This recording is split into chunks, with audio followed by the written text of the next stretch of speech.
21st century, doing something mean to it. Do it better than anybody you ever seen do it. Screams from the haters, got a nice ring to it. I guess every superhero need his theme music. Welcome to the SUNDRY WEBCAST. I'm your host, Brandon Anderson. Thanks for joining me once again on this Tuesday, April 30th. Big day in sports yesterday. Before I get to Jason Collins, going to go over the NBA playoffs real quick. Last night, Atlanta took on Indiana. Atlanta won 102-91. Really stepping it up. Series tied 2-2. We're used to seeing Atlanta barely get into the playoffs. And one and done. But it looks like they're sick of that. Atlanta's probably sick of that. They're making a run for it. Josh Smith last night, 29 points, 11 rebounds, 4 assists. Paul George for the Pacers, 21 points, 12 rebounds. That series 2-2. We'll see what happens. It's getting exciting. Brooklyn took on Chicago. Brooklyn won 110-91. Brook Lopez, man, making a name for himself in the playoffs. 28 points, 10 rebounds. Deron Williams, finally, he's back. We're starting to see a little bit of the old Deron Williams we're used to seeing when he was with the Utah Jazz. He had 23 points and 10 assists. Brooklyn Bench, the story of the game, really, though, with over 30 points. Everybody contributing. And, you know, whatever it may be, a lack of depth on Chicago's part with Kirk Hinrich being out. But Brooklyn came out. They did what they had to do. They outscored Chicago in the fourth quarter, which, you know, could be a fatigue factor, 33-18. But they went on, they're doing their thing, and it looks like that series is getting very interesting now. We'll see where that goes from there. OKC took on Houston, another exciting thriller. Houston won 105-103. That series goes back to OKC. Durant, in the absence of Russell Westbrook, just went off. 38 points, 8 rebounds, 6 assists. But there was Chandler Parsons. Golly, who is this guy? 27 points, 10 rebounds, 8 assists, almost had a triple-double against OKC. Sneak out a victory in that series. They're not going to get swept, but they're going to go back to OKC and probably lose that game. But big effort on behalf of the Houston Rockets in that game. James Harden, a lot of turnovers. Hopefully, if he cleans it up, they might have a chance in OKC, but a lot of firepower OKC's coming with. And Serge Ibaka, just a force in the middle. Now, the big news of the day yesterday, Jason Collins, 12-year NBA vet, comes out, lets the world know who he really is, really proud of him. Told everybody that he's gay, first active openly gay player in all 4 American major sports. Really brave guy, proud, comes from a great family, attended Stanford University along with Chelsea Clinton. And, you know, you couldn't be happier for this guy who has worked hard and who has absolutely the right to tell everybody who he is and what he is. America's problem is intolerance and uneducated people who make the wrong assumptions. And, you know, it doesn't matter who you are, where you're from. You should let people know who you are. You shouldn't have to hide it, whether it's your sexuality, your race, or your beliefs religiously. You should be able to express who you are freely, and whether people disagree with you or not doesn't matter. What we try to teach here in America is tolerance, and you have to tolerance comes with education and knowledge, and that's what this whole situation is all about. And you see the immediate outpour of support in Jason Collins. He has a twin brother who also played in the NBA for 10 seasons. Support, and this is, you know, the right guy at the right time to do this, and, you know, he has the foundation to do it as well. Immediately, Kobe came out and tweeted, "Don't suffocate who you are because of the ignorance of other people. Hashtag courage, hashtag support, hashtag Mamba Aubrey stand up, hashtag by you, and I'm by you too. Jason Collins, be who you are and be what you want to be, man." This, you know, it doesn't matter what people say. People are always going to stop you. People are always going to hate. Let them do their thing, and you just keep trucking on, okay? Because that's what it's all about. He was quoted, "I didn't set out to be the first openly gay athlete playing in major American team sports, but since I am, I'm happy to start the conversation," Collins wrote. "I wish I wasn't the kid in the classroom raising his hand and saying, 'I'm different.'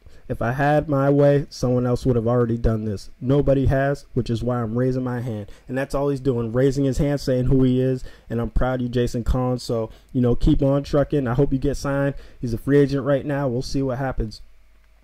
Between now and the start of the next, you know, football season, we might see more people coming out and showing us who they really are. I know Brendan Ayanbadejo has been a big advocate for gay rights, and you know, the NFL can really set a precedent here and coming and having some players come out and showing that they could still be loved and be great teammates. I have experience playing in a locker room with a gay teammate, and you know, it was never about his sexuality. You know what I'm saying? He was always a great person, and that's all anybody ever cared about, and that he threw strikes. Okay, and so that's great for Jason Collins, great for the NBA. Outpour support has been tremendous, and got to be really excited for him. Now, Major League Baseball, let's get to it. I have a couple top 5 lists here. My first top 5 is teams with no shot. NoShot.com. It's not a real website, but it might be. All right, Toronto, 9-17. Just because you picked up Miami's mediocre players doesn't mean you're going to be able to compete in the AL East and R.A. Dickey. So, Toronto, 9-17 start. They gone. Houston, 8-18. No explanation really necessary. They stink. Miami traded their whole team. They stink too. No explanation really necessary. The Cubs, I did want to talk about. They are rebuilding, but they still stink. Sorry, Cubby fans. In Chicago, you know, it's really sad because Chicago is such a great area. Really, really great fan support out there, and they really deserve better. But the OFC is working to bring them a little something extra. Padres, they gone. I think hits go to Petco Park to die. Seattle, 11-19. They have 11-19. They have some really good pitchers who are going to put up great numbers, but they just don't have the firepower in their lineup, and they play in a graveyard as well. 5 teams that need to step up their game. Okay, Cleveland, Terry Francona, pick up these players, making moves.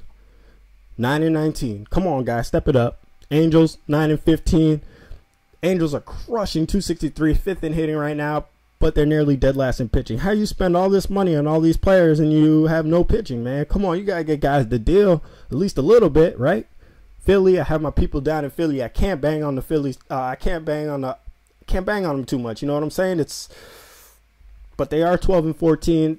The NL East is becoming more and more competitive every day with these young players, the Braves and the Nats. Roy Halladay, Cole Hamels, Cliff Lee, Jimmy Rollins.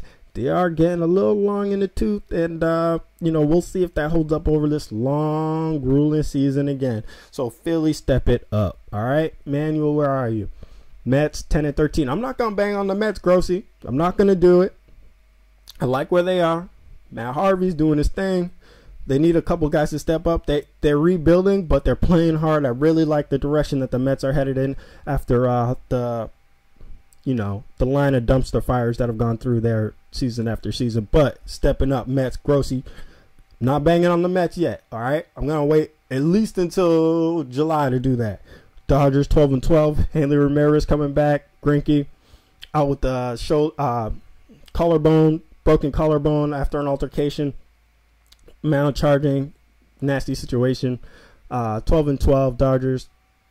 They're in position. They're okay, but they do need to step it up. They have Hanley coming back. That'll be he'll add a little firepower to that lineup. Now, Grantland.com released his power rankings, top 5, and actually released the top 10. I'm only taking the top 5, and I'm going to give you my top 5 after that. So he has number 1, the Red Sox. Number 2, the Rangers. Number 3, he has the Braves. Number 4, Yankees. And number 5, he has the Orioles. And now I just wanted to mention, he has the Cardinals 10th on this list, man. 10th? Really? The Cardinals? America's baseball team? Man. And the 5-man rotation posted a 2.08 ERA last week. So the Cardinals moving up. They're on fire. My top 5 is personal. I have number 1, the Braves, 3.29 ERA, 5th in baseball. Defense is going to be solid all year long, especially the outfield, the athletes they have, the Upton brothers and Hayward coming back from an appendectomy. So he'll be back soon. Justin Upton off to a torrid start, 307. Batting average, 12 home runs, 18 RBIs, leads the league in home runs, crushing. The Braves 19th overall in hitting. Number 2 team, the Red Sox, hometown Boston Strong, off to a ridiculously good start. Buckholz, Lester. I'm not really sold on Lackey completely yet, although he did have a good performance going 6 the other night against Houston. But come on, let's be serious. It's Houston. 3.39 ERA for the Sox, 6th in baseball. Team hitting 3rd overall, 2.72 ERA. Batting average, my fault. Number 3, I have the Yankees. How? I have no idea. They're missing Teixeira. They're missing Granderson. They're missing Jeter. It's mind-boggling. I don't know how they're doing it, but they're making a run. 11th in hitting, average 2.55, 20th in pitching, ERA 4. Short porch, all you need is a couple runs, knock a few over that little wall in right field, and you're good to go. So, Braves 1, Red Sox 2, Yankees 3. Number 4, I have the Cardinals, 2nd in team pitching, 18th in team average, 2.45.